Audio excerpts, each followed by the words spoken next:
Welcome, listeners, to Grieving Voices. Today is a part two, and I'm so happy to bring back a previous guest, Maha Bodhi. Right? Did I say that right? Yes, how about you? Yes. Okay. Can I start over? I'm going to start over. Sure.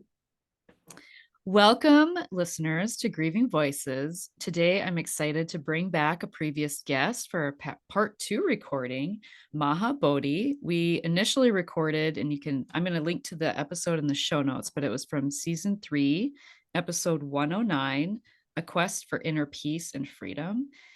And thank you so much, first of all, for coming back to record with me. And the reason why I wanted to have you back is because since we recorded, you had a devastating loss that you've worked through and you've moved through.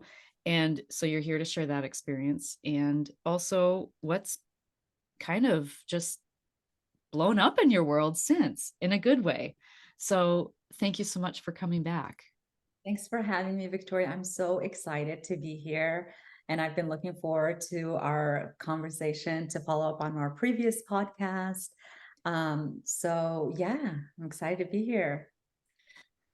So I'd actually met Maha initially at a women's retreat or convention thing, and you were a public speaker there. And I don't know, we connected after and kept in touch. And I actually invited you on my podcast. That was that first episode. And after that, you had reached out to me because you, Blake, your dog, was incredibly sick and pending he was going to be passing. And that's why I wanted to have you back here too, to speak to that experience, because it hasn't really been covered on this podcast before, but also because you're kind of on the other side of it now. And I want people to realize the importance of that loss, that it's because it is so minimized in our society. And if you would mind taking it from here and just speaking to that experience. Yes, absolutely. So I really, I'm a yogi first and foremost, and I truly believe that the universe always, you know, um, gives you the right people at the right time in your life that can support you throughout your journey.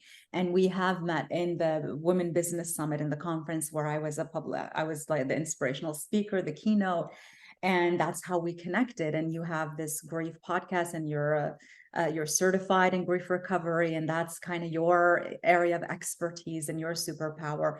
And when we did the initial podcast, I truly haven't experienced a tremendous loss in my life, so I wasn't able to really speak to that.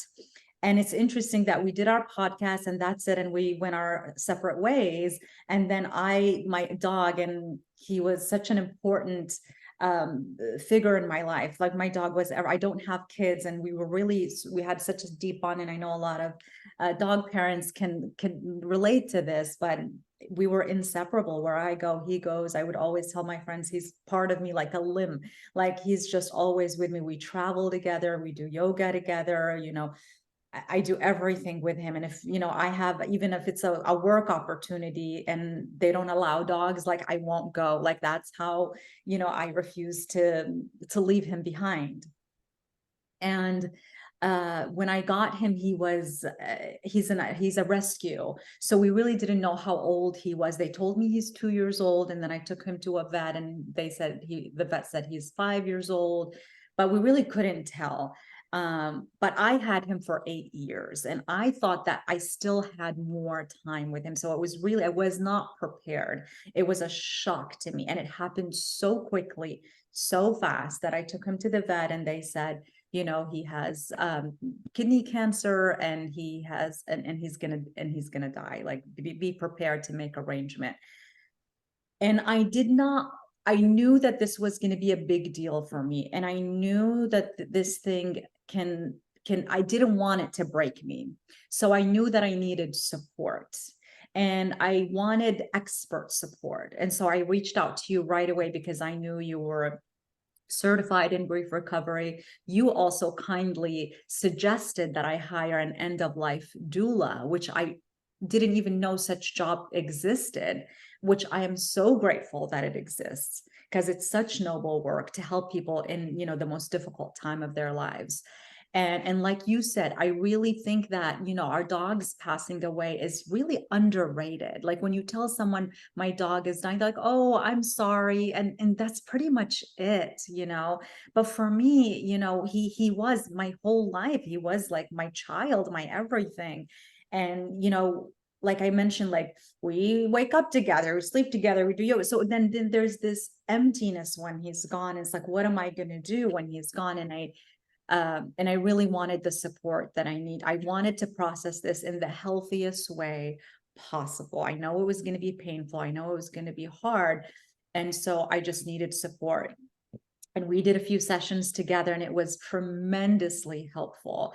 And the doula was, because we're not in the same physical location, so the doula was actually here in Los Angeles, so she was able to come over and really hold my hand step by step. You're helping me there and she's helping me here, so I really got incredible support, and I'm truly grateful.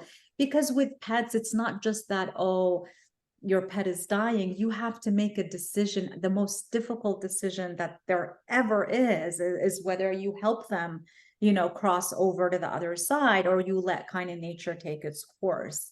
And that's the most difficult decision. And I just felt like, oh my God, not only am I grieving his loss, grieving his illness, seeing him suffering, but now I actually have to make this the hardest decision that I've ever made. Is like, how do you and it has to happen quickly. It's not like, oh, you have time to think about this.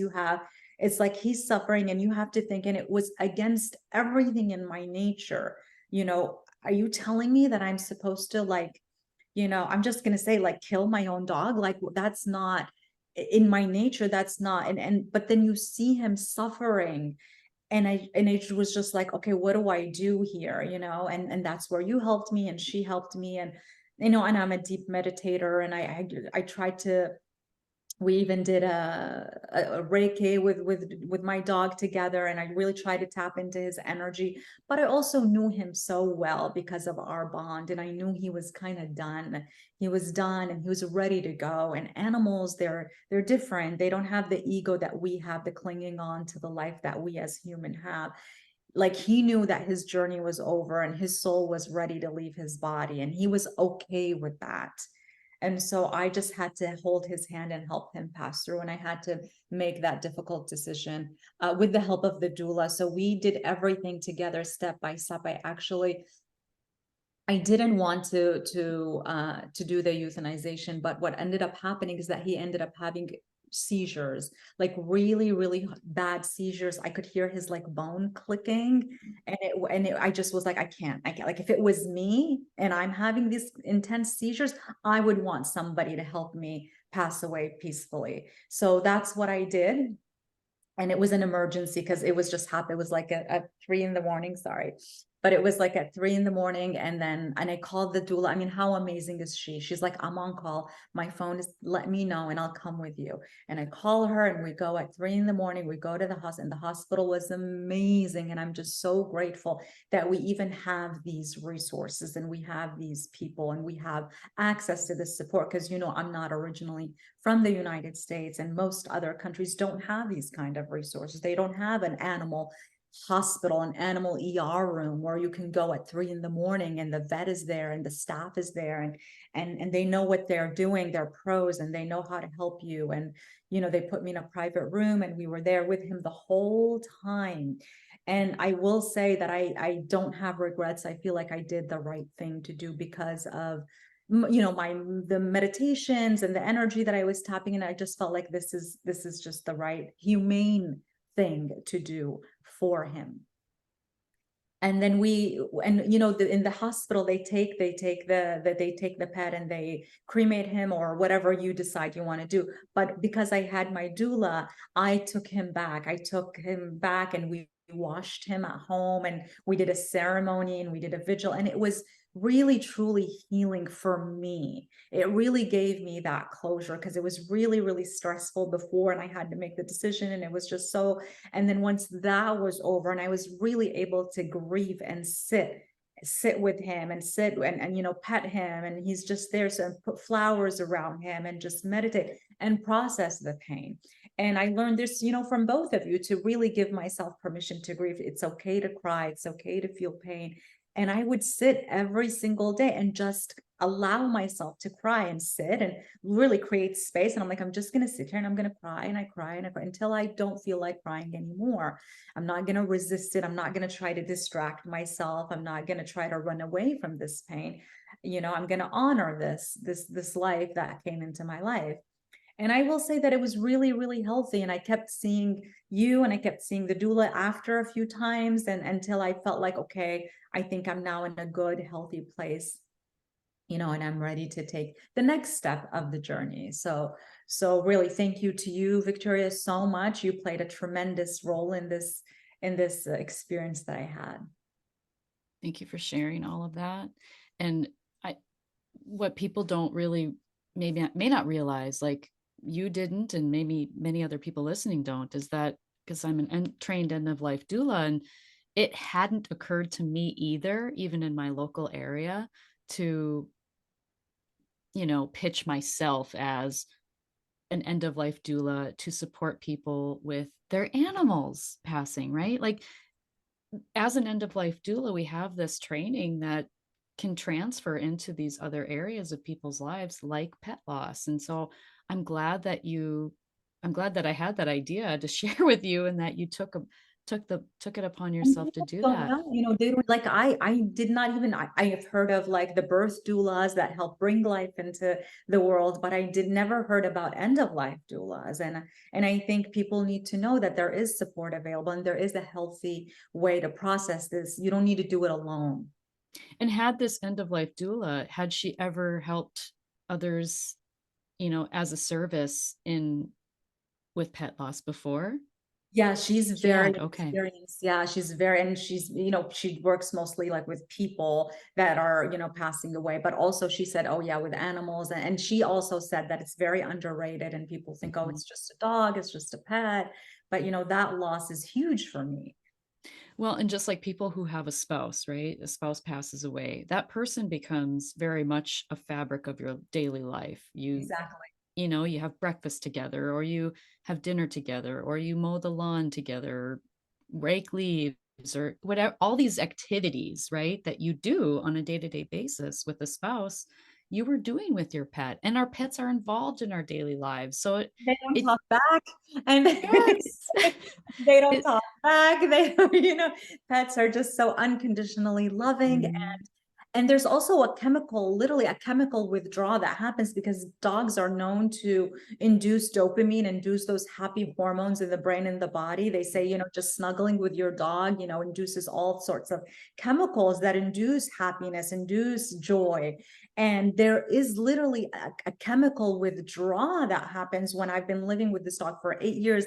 I come home and like he's jumping and I'm smiling. Like now when I come home, like I don't have a reason to smile. I don't have a reason to giggle, to laugh, to run around, because there's no one there. And so that's a chemical, literally a chemical withdrawal that your brain has been used to, your body has been used to inducing, and now it's gone.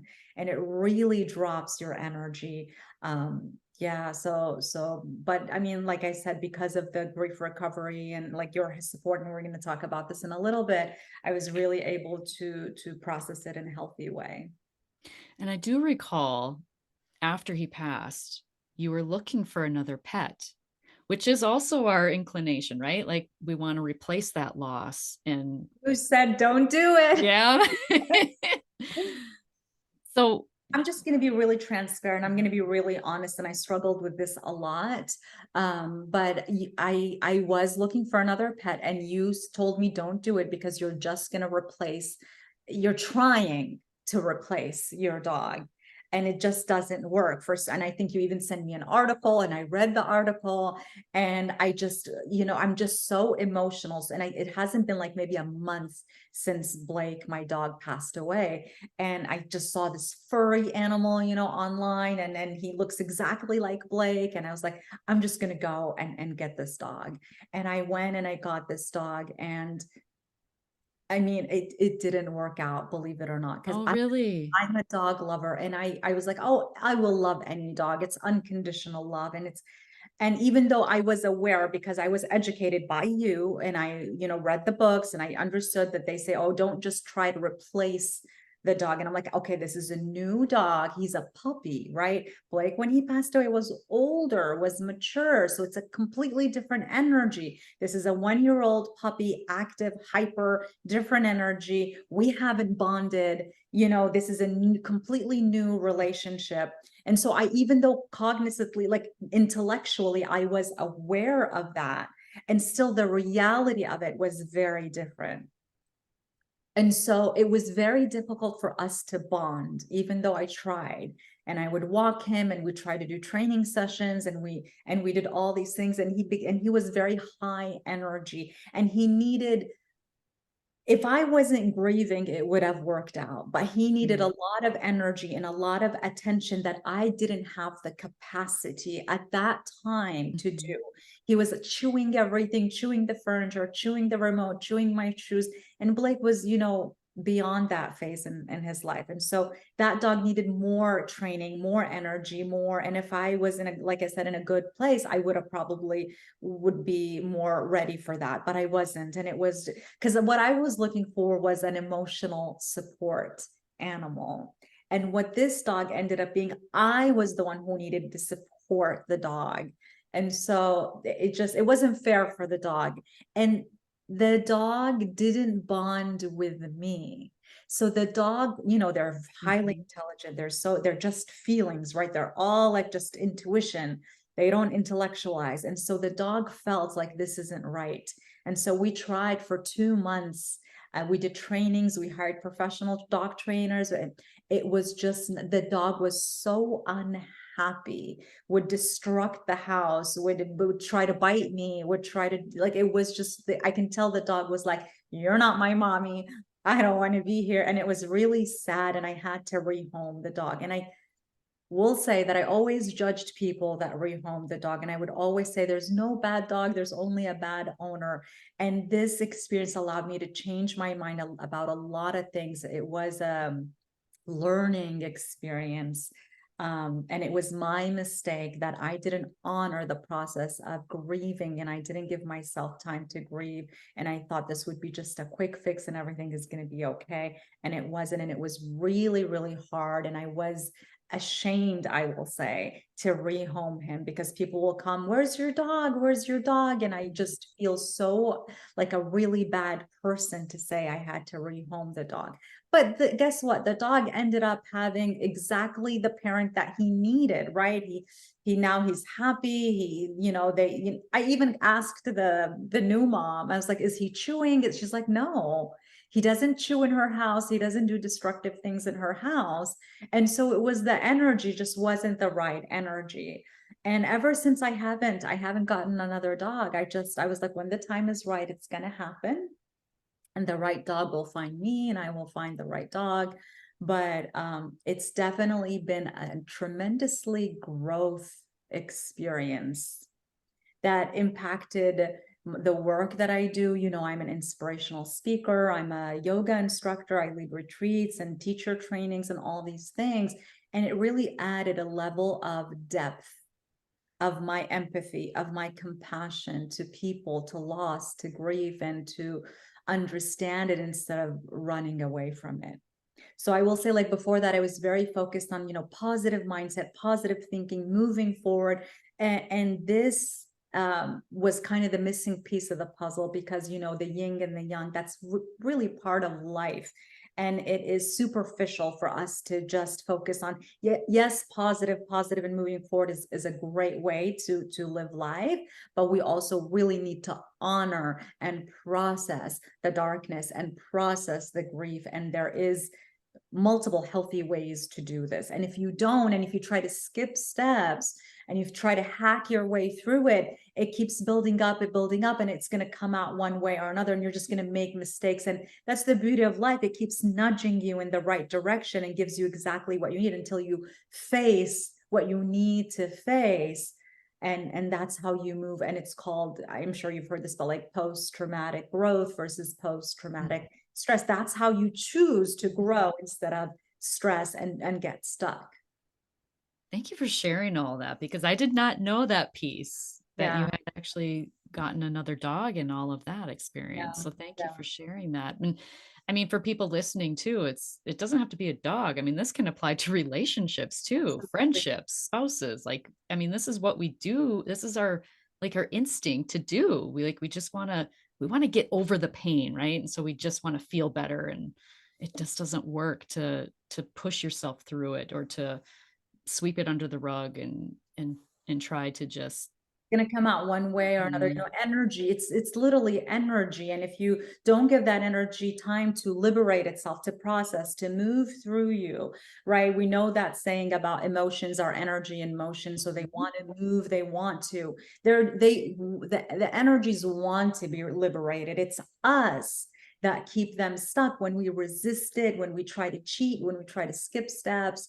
That's when things get messed up. But if we allow nature to take its course and we honor the process, that's where growth and learning happens. That's where opportunity really happens, and it builds character, and it makes you a better human in life, and it makes you then better in relationship in your future, because you've healed and you've processed what needs processing, and you're not going to dump your expectations and your pain and all the past information on this new relationship. So it's not even fair to the new relationship. Just like with my dog, it wasn't fair to that dog, and the dog was happier with someone else. And it's the same thing, like you said, with a spouse, with a relationship, with a human being. So we always try to avoid pain as humans. It's in our nature to do whatever we can do to avoid the pain, to run away from. No one wants to hurt, right?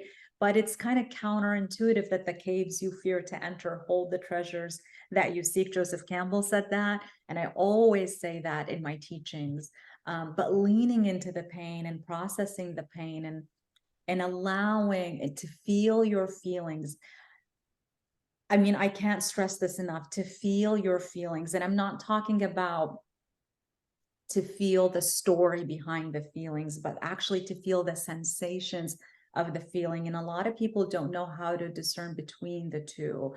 So like feeling your feelings is like, oh, oh, I'm feeling sad. I miss this person. That's an emotion. That's still, you're still at the level of the mind. But to feel the feelings, it's this, what is this sensation? This, you're missing this person, or you're hurting, you're grieving, you're experiencing loss. How does that manifest physically in your body? It's a physical sensation. So if I pinch you, the pinch, it's a physical sensation. So is it sharp? Is it heaviness in your chest? Is it a hollow stomach? Is it a fidgeting, a shaking in the legs? So it's a sensation, and it really took me a long time to get this. And so when we feel that heaviness in the chest, when we feel, I used to feel like my arm goes numb. And so what happens is that when we feel the sensation, the brain freaks out, and it's like, okay, solution, let's run away from this. What do I, because the brain is creative, problem solving. Okay, get another dog. Okay, let's go shopping. Okay, let's binge watch. Okay, let's grab the drink, let's grab the alcohol, let's do something so I don't feel this sharpness, this numbingness, this heaviness. But the secret is that you actually want to lean into it. You want to sit with this. You want to hold your own hand and be like, I'm going to be here. We're going to stay here, and it's going to be okay. We're going to feel the feelings, and I'm not going to abandon you. I'm not going to neglect you like how everyone did in your life. We talked about my upbringing and my past. And so we learn this abandonment. It's really, you're abandoning yourself when you grab the drink, when you grab, you turn on the TV or you grab your phone. You're doing what people who abandoned you did to you, and you're just repeating the cycle. But if you say, hey, you know what? I'm going to love you unconditionally.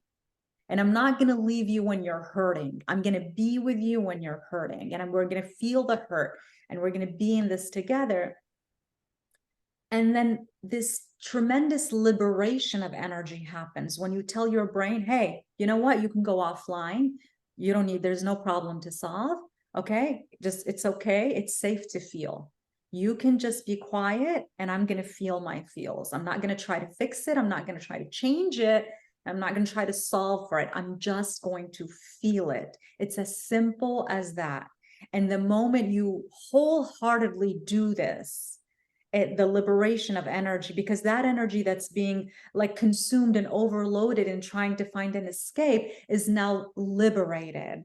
And there is this sense of freedom. And that's where really true healing happens. And it's almost like a superpower because you're no longer afraid of the pain. And that translates in so many areas in your life, Victoria. I mean, it translates in you not being afraid in the world anymore. You're able to take more risks because you're not afraid of the pain. You're not afraid of rejection. You're not afraid of doubt. You're not afraid of uncertainty. You're not afraid of the unknown because, hey, no matter what life throws at me, I'm okay with that. I'm okay with feeling the feels. I'm okay with feeling the pain. Um, and that translates into confidence in the world. That translates in you really wholeheartedly showing up. Here I am, whole, complete, not perfect, but whole and complete. Vulnerable. Yes, I'm a human being. Yes, I have flaws, but I'm okay with that. And I accept myself unconditionally. And it all starts with leaning into the pain and allowing yourself to feel the sensations in your body and not running away from it. So good. And when people listening, they couldn't see what I was seeing unless they're watching this on YouTube, but you kind of gestured to your left shoulder, which energetically is grief and despair. In biofield tuning, that's where we see often is grief and despair is off the left shoulder. So I just wanted to share that with But I listeners. felt that, and when we worked together, you touched upon that because we worked together, and you would ask me these things. Where do you feel it in your body? And I didn't even need to think about it. Like I Mm. knew right away. For me, it's always my heart, and then my left side, and if it's intense, like when Blake died, it goes all the way down to my left arm, to my left fingertips, and and normally I would freak out, before I learned about, grief recovery and and how it manifests in the body and all these things and feeling the feels. I would be like, oh my God, my arm is going numb. Like, oh, let's call the doctor. Let's, Mm. what's happening, right? But now I understand this and I understand what's happening. And I just literally hold myself like, it's okay. I know you're hurting right now and it's okay. So when you had this realization that this second dog was not going to replace Blake, that you had to do something for yourself to get to move through this, what was what did that look like? What was that process for you then? I rehomed the dog and I just took a few moments, I just took it one day at a time, to be honest. I took it one day at a time, one step at a time. And I'm a yoga teacher. I have a very strong yoga practice and I embody yoga, not just I don't know how, like a lot of people think yoga is an exercise, it's stretching and it's poses and it's so much deeper than that. And for me, I embody it as a way of being. I believe that yoga is a science. It's a science of being in the world. It's a science of living healthy in the world, not only in your body, but in your mind and in your heart. And so when stress builds up in your body, when your arm goes numb, when your chest is hurting, that's energy in your body. And when we move the body in a very specific way, in a very mindful way, you're helping that energy to process, you're helping that energy to move. So yoga is deeply connected to the nervous system, it's connected to the mind, to the brain. So I had just had my practices, and I check in with myself every morning. I wake up and I'm like, okay, what is the diagnosis? How am I feeling today? Because sometimes if you're grieving too intensely and the body is too overwhelmed, you actually don't want to do the invigorating, sweaty power yoga classes. You might want to move a little bit slower and a little bit more gentle and do the more gentle flow. So I would every morning wake up and check in with myself. How am I feeling today? Do I need to pick it up a notch? Do I need to slow it down? In the evening, I always journal to process my thoughts so they're not just floating in my head and overwhelming. So I always write, I always start with gratitude because we do have a negativity bias, that the brain automatically wants to protect you from danger. So the brain is always looking around what can go wrong.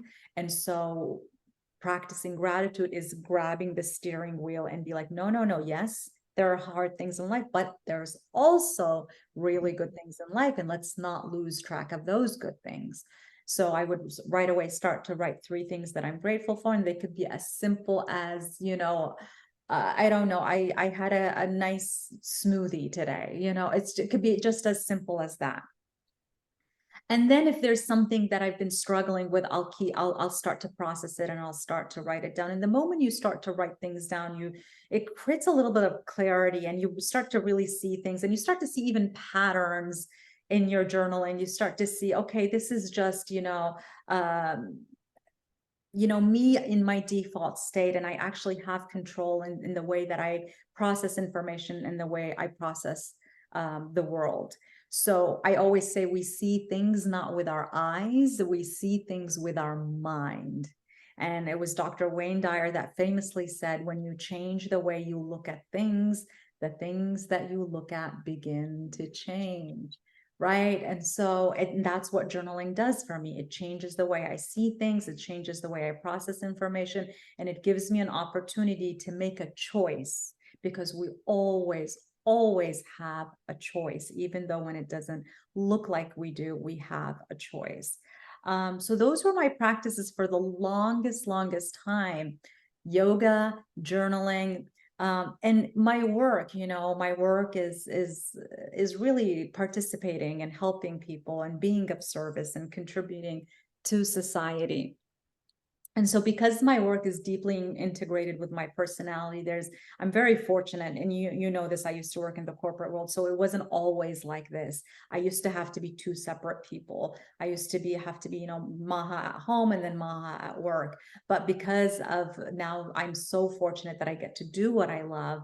I am a living, breathing embodiment of what the practice of yoga is. There's no separation. So I'm either practicing yoga, or I'm teaching yoga, or I'm creating something around yoga. And that I really heal through the work. When you do meaningful, purposeful work, you heal through the work. And then you see people come to me, and, I can be just saying something so simple, and they come to me, thank you so much. You have no idea how much I needed to hear that. I don't know how you knew what I was going through. And I'm like, I didn't know, but you heard exactly what you needed to do. And yoga is so universal, that it applies to literally almost every person, no matter what you're going through. So really that's how it helped me through. It wasn't until recently that I actually did the grief recovery program. And I know when we were working together, you were telling me, and it was honestly thanks to you, because I didn't even know it even existed. I didn't know much about grief, I'm going to say, Victoria, and it was thanks to you that I really am now educated. You recommended and you kept drilling it. You're like, because we'd log in and we'd have a session like this, and I'm just like, complaining, like telling you about all my pain and what I'm going through. And you keep telling me, you have to do the program. You have to do the program. And I think I was just in so much pain at the time, and enrolling in a program felt overwhelming.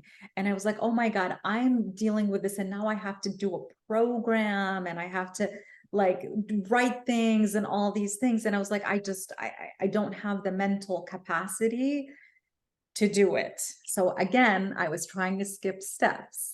Again, I was trying to cheat my way through.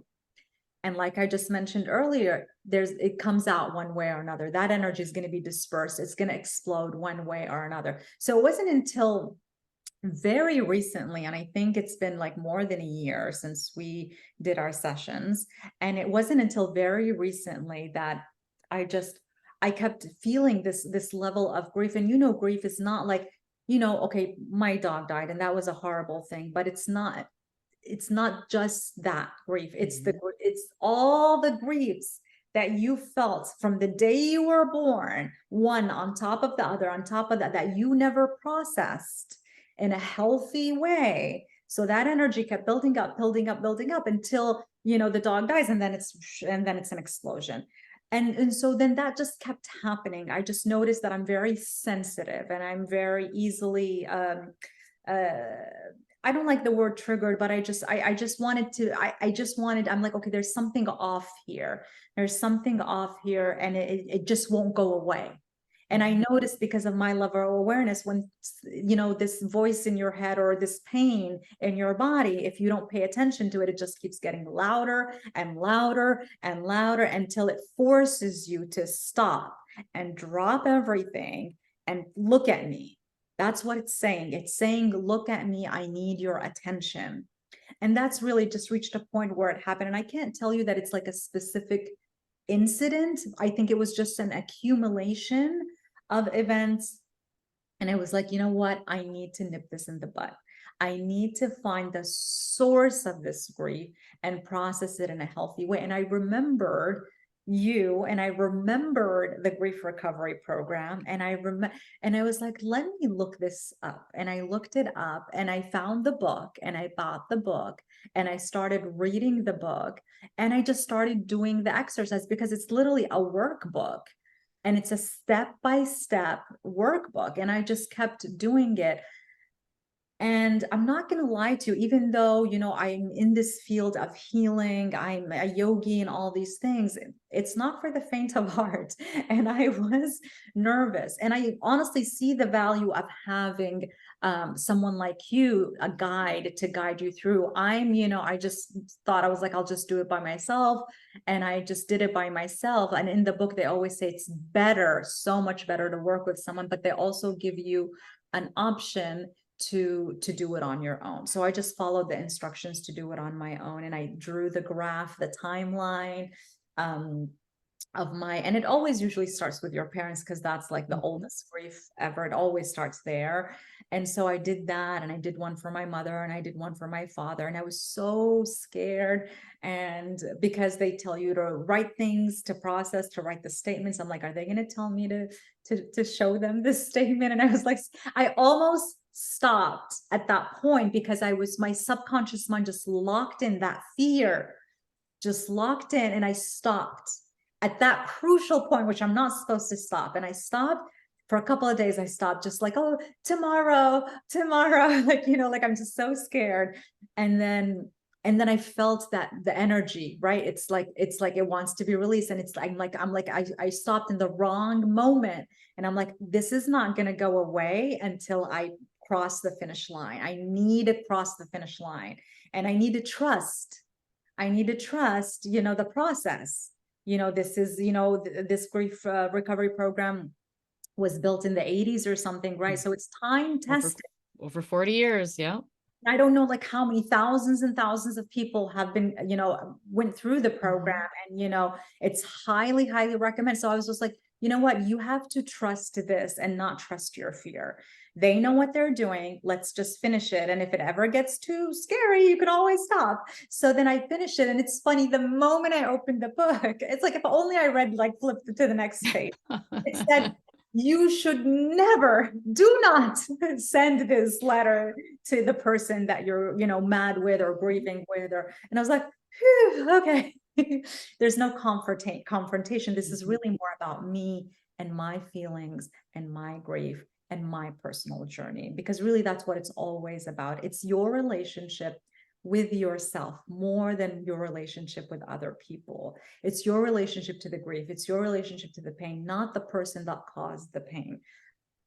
And so I finished it all the way to the end, and I instantly felt a weight lifted off my shoulder, that physical pain that I told you in my chest, in my arm, it was like lifted, like immediately. And I was like, oh my God, why did I wait this long? Why did I not listen to Victoria? It's never too soon. It's never too late. Do this, like, why did I kept torturing myself for this long? And I'm very strong. I'm a very strong person. And I think that didn't serve me, because I'm like, I'm strong. I can handle this. I can do this.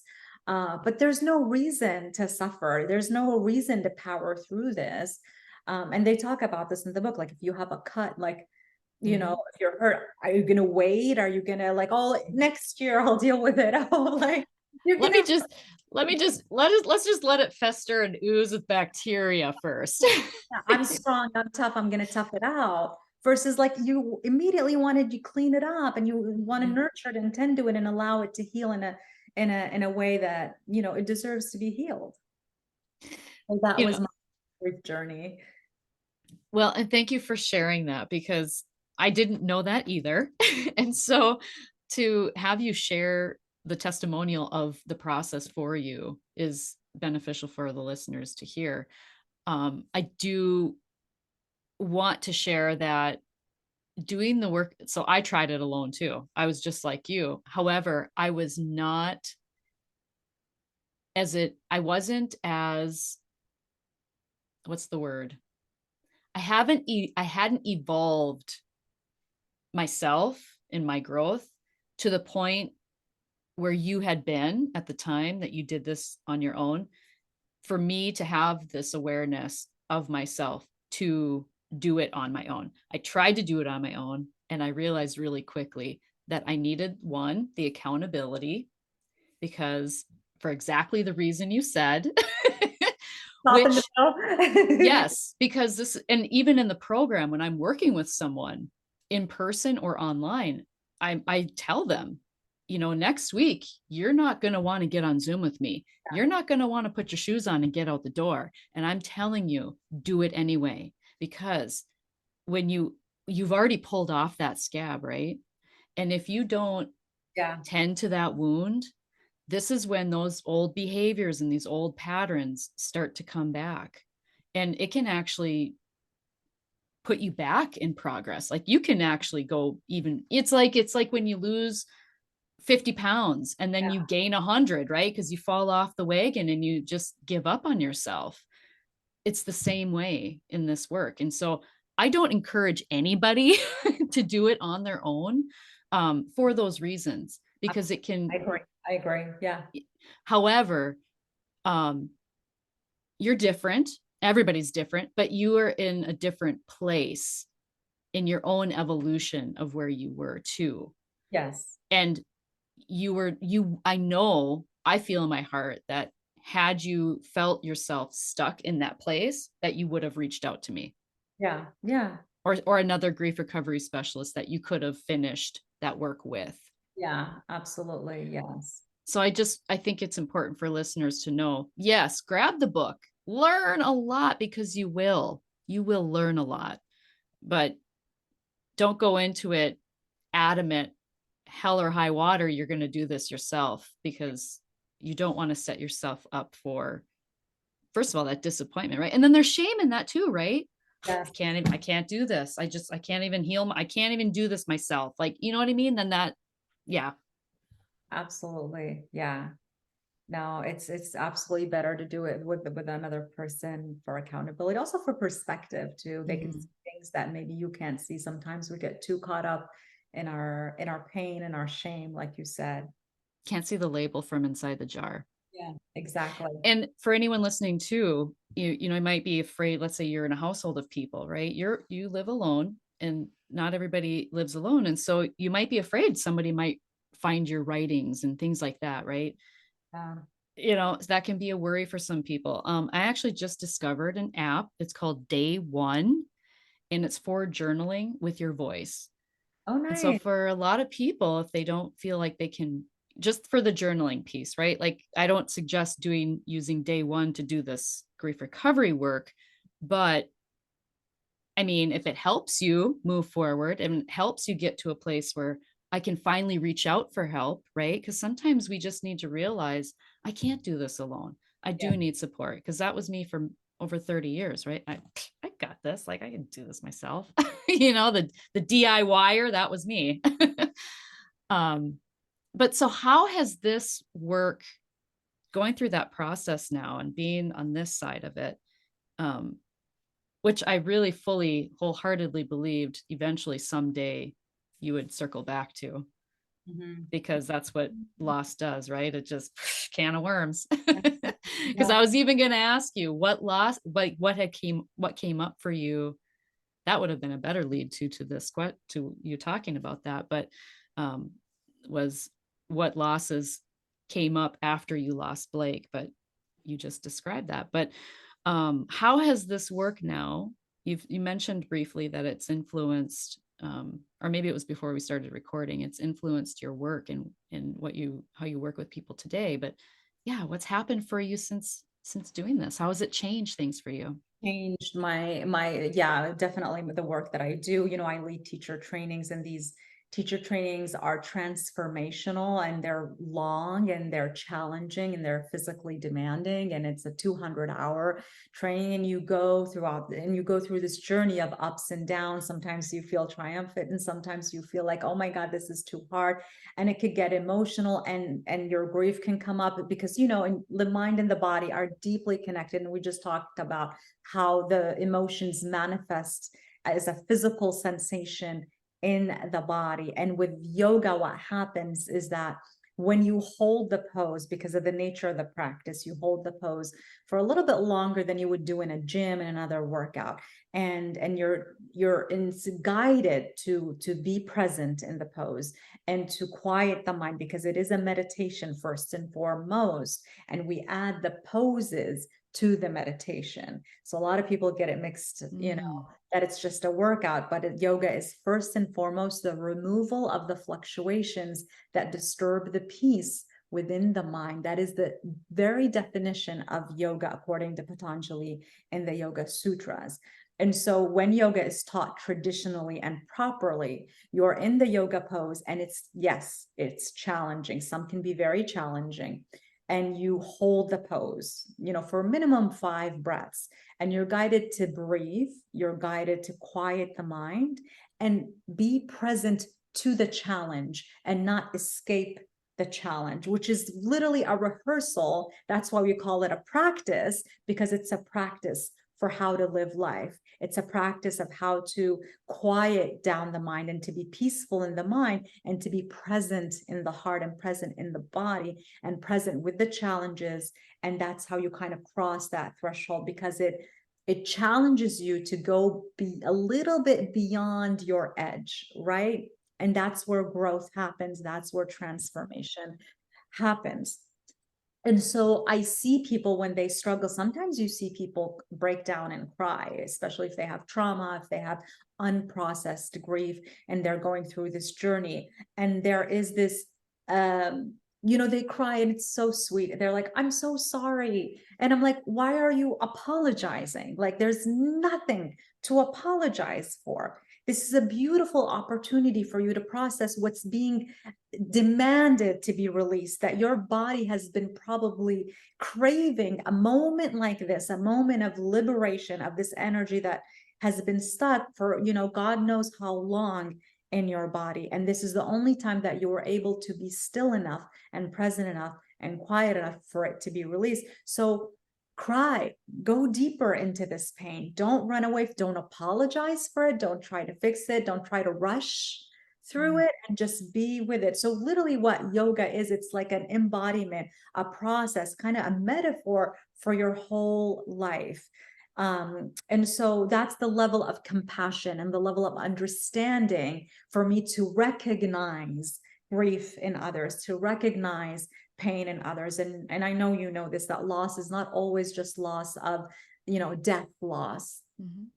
So many things are considered loss. A grief of even just a dream you had, a potential that you thought was going to be your future, and then it disappeared. That's a loss. That's a grief. Losing a job is, you have to grieve that. Losing a relationship, even if it's a brief, small relationship, it's the dream behind the relationship that's what you're grieving.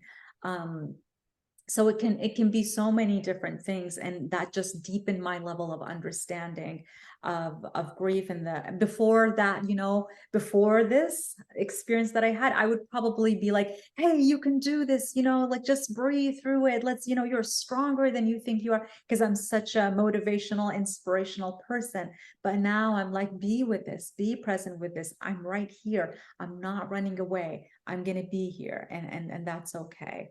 And I think that's a much healthier way. And like we talked about, the balance of, yes, the lightness and also the darkness, and we want to honor the darkness just as much as we're honoring the lightness. And you see that symbol, I love it because it explains everything, right? It's the yin, the yang, the lightness and the darkness, but within the darkness, right, there's a little bit of Mhm. light. And within the light, there's a little bit of darkness, that it all belongs, and it's all part of the holistic experience, the holistic human journey. And once we understand that and we embrace that and we accept that as a whole, really your life experience, the way you navigate through life, becomes way more graceful, way more peaceful, because you're no longer grinding, you're no longer hustling in fix it mode, trying to change the world around you, and you're literally flowing with the current, right? Like paddling down a canoe, down a river, and you're letting that river kind of carry you through, and you're just in it for the ride. Yes, you're navigating, yes, you're choosing where you're going, but you're literally trusting the current of life. Trusting the current of life. I love that. Yeah.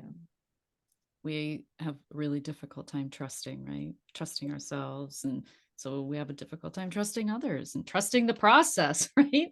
Of, of, But that's the level of yeah. the mind that's always trying to solve Hmm. the problem. And the truth, it's like so useless, because that's the energy that's just being consumed and depleted and drained in really useless way of using your mind, using your brain. It says that like the most sophisticated technology in the entire universe exists in your brain, right? And no one gave you the manual, and everyone is using their brain in wrong. It's so sad, but everyone is using their brain wrong. Solve it, solve it, solve it. How can I fix it? How can I control the world around me? You cannot control the world around. People are going to die. Your heart is going to get broken. Bad things are going to happen, and good things are going to happen. And you're going to grow, and you're going to be stronger, and you're going to succeed, and you're going to laugh, and you're going to love, and you're going to be, all these things are part of the human experience. But you trying to control it is a waste of energy, is a waste of time. But being present for the experience and seeing what's unfolding in front of you, and then participating in this unfolding, whether it's positive or negative, I'm not checked out, I'm going to participate, I'm here for it all. And there are tools to help you do that. Absolutely, yes. And I know you have your grief program. I have my yoga program, and it's not, one size fits all. And Mhm. there are multiple tools. And yeah, I'm a yoga teacher, but I need a grief recovery coach. I need an end of life doula. You need different things for different experiences that you have in your life. And there's plenty of that. We are so fortunate to live in this day and age where we have, access to resources and information. And so please share with my listeners some of your tools and where can people find you and work with you? What do you Absolutely. got cooking? I know I you got something in November. I will say that the most in-depth and premier experience that you can have with me is my yoga teacher training. My yoga school was um, accepted by Yoga Alliance under elevated standard. It was unprecedented. Like they were like, this is the fastest that we've ever accepted a yoga school. I put so much thought and so much work into it, and it's really the work of my entire life that led me to this moment. So all the pain, all the grief, and all the growth and all the strength that I accumulated, and all the education throughout my life.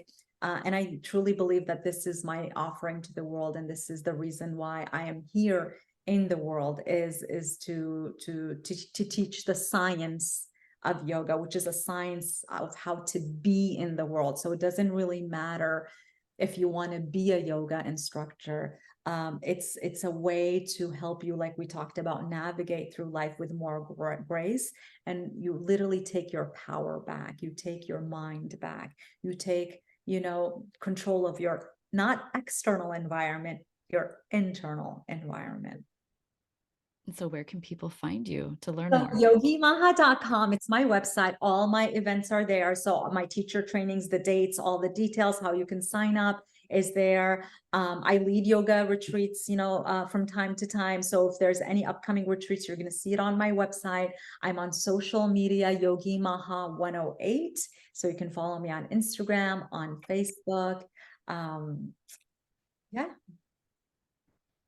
Thank you so much for sharing everything that you've shared today. And I loved this follow up in this part two. I think it was much needed, because we can see, we can have this bird's eye view or this be the like the fly on the wall of a conversation of someone's life, but to see it in this extent, right? Like to see I always wonder, like, sometimes when I hear a story, oh, I wonder what happened to so and so. And so I think it's important that we share this darkness and this light, right? Because you had that in your first episode, but then life continues, right? And stuff gets thrown our way and challenges happen. And so thank you for sharing about Blake and how that experience just really opened you up even more to this deepened learning and experience. So thank you.